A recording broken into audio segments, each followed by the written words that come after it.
me to ask them, or are you going to read them off? No, I'm just gonna go, I think. Keep rolling through. Yep. All right. What's up, guys? I'm Adam Cesari, co-founder of Cello Nutrition, making my first YouTube video right here. So we're gonna do a question and answer from all of my followers because I get a ton of questions about baseball, my business, questions about my own journey. I want to answer some of them for you guys today. So the first question, how many days a week did guys work out at Wake Forest? Wake Forest in the fall, we would train usually 4 or 5 times a week, but usually 4 times. If I remember correctly, it would in the off season be Monday, Tuesday, Thursday, Friday. But the one thing I really liked about Wake Forest programming, the fall was designed to be very difficult, to make you put on weight, make you become more of an athlete and actually get stronger. We were doing full body workouts almost every single time that we were in the gym. Some days upper body focus, some days lower body focus. Then once you get into season, it's more of 3 days a week. 3 days a week. Monday, you would do a squat day. I would use the squat day as like a reset day. Wednesday, it would be a deadlift and a bench press, prepping for the weekend series. And then on Thursday, you would do more of a mobility lift, which is going to be explosive, clean pulls, and a lot more mobility. And then in season, we were doing about 3 times a week. What do coaches want to see at camps in gameplay? So guys, what you have to understand about going to camps, about playing in front of coaches, about getting recruited in general, is it all comes down to how you perform in front of that said coach. People ask a lot of questions that don't really matter when it comes to recruiting. How can I email a coach? How can I reach out on DM? What are the tips and tricks to getting recruited? Like, at the end of the day, you have to show up, play in front of a coach. He has to evaluate you. He has to think that you can make an impact for his team. How you do that is play really well in front of him. It's not a secret. You know, DMing him could be great. It could work out. It could get eyes on you. Emailing, same thing. But if you go and you perform well, there's a high chance he has some interest in you. You have to understand what playing well means. Playing well against elite competition, against elite players, that will always lead you in the right direction. Another question, with the new NCAA 5 for 5 rule, what happens for the seniors that turn 19 their senior year? Now in high school, if you turn 19 in your senior year, the new 5 for 5 rule kicks in, I believe in September of 2027. Once you enroll in your first semester, only get 5 years to play, which is crazy because it used to be 4 years. Everything got so wacky with the red shirts, and now they're making it no red shirts, no gray shirts, nothing of that nature. You get 5 years to play. If you turn 19 early, your senior year, that could mean that you only get to play 4 years of college sports. Next question. If I could give one piece of advice to my 15-year-old self, what would it be? I would tell myself probably to quit basketball at 15. Probably like stop playing basketball. I liked basketball. I got good memories from it, but at the end of the day, I was going nowhere in my basketball career.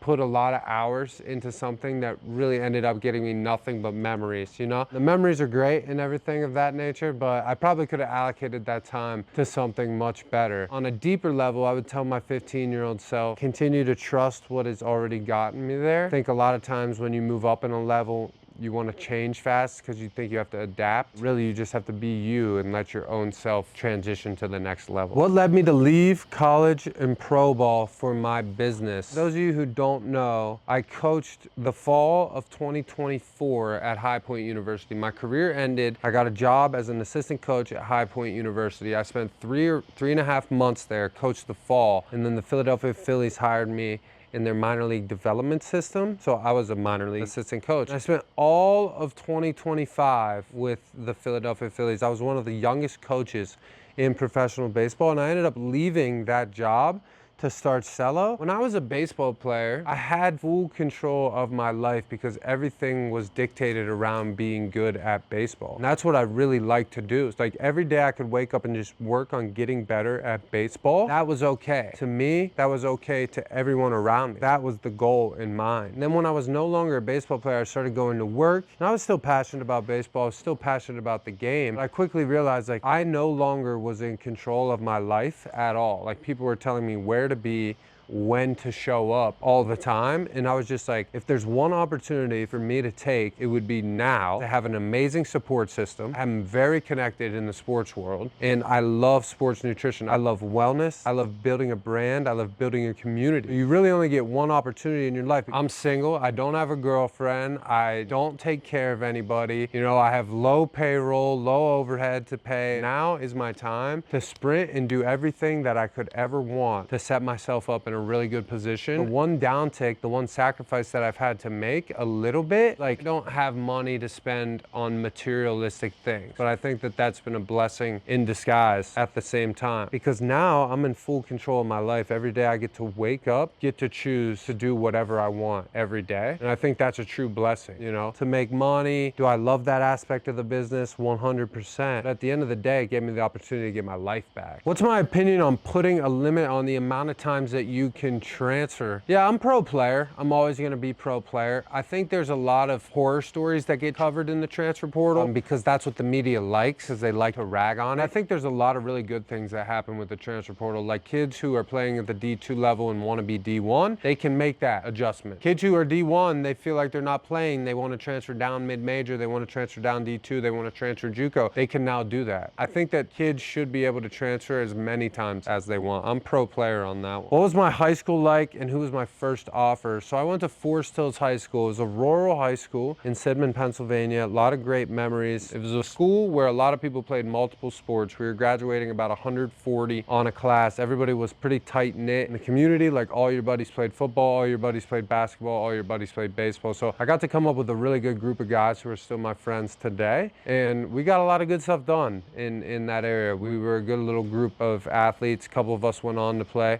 college sports, and a couple of them are now working, doing a really good thing with their life. My first offer, though, was University of Pittsburgh as a freshman in high school. It's pretty wild. Do I train hitters or anything? I know you guys have been asking a lot if I do train hitters. I haven't taken on any hitters yet. Guys, I am going to take on full-time clients as a hitting coach. Going to keep it really light because obviously my focus is on cello, but I do enjoy making hitters better, and I do see a big value in that. I offer swing breakdowns, and I'm going to start offering full-time hitting coaching here very soon. So by the time this video drops, you can check any of my socials, click the link in my bio, and you can work with me. I am only taking 3 to 5 clients right now, but within that program, you'll get hitting, you'll get mobility, you'll get weightlifting, you'll get mental training, you'll get recruiting tips, whatever you possibly need. So I am looking to take on about 3 to 5 clients to hit, and I think that that would be very, very solid. How did I filter out advice from coaches that I didn't like, but I was scared to not listen to them? So I think my whole life I was raised to just like listen to your higher ups, like listen to the hierarchy. The coach is always gonna know best, because my dad was my coach for the majority of my life, and I had a lot of other really good coaches. And I was always trained, taught, raised to just listen to the coach and do what the coach says. So I had a hard time filtering out bad advice from coaches. I can't really remember times I felt like I got a ton of bad advice, because I would just kind of follow it blindly at the end of the day. I get what you mean. It's tough. I would say just continue to trust what got you to that spot. Are the Cello creatine electrolytes good? Yes, guys, the Cello creatine electrolytes are absolutely amazing. These are our aminos right here.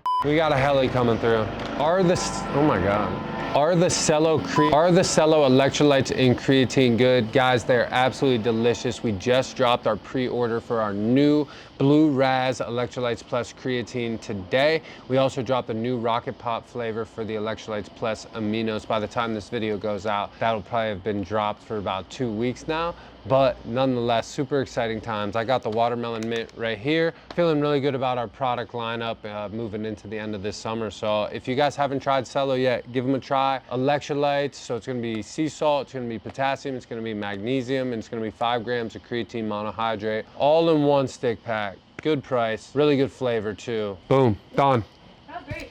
Yeah.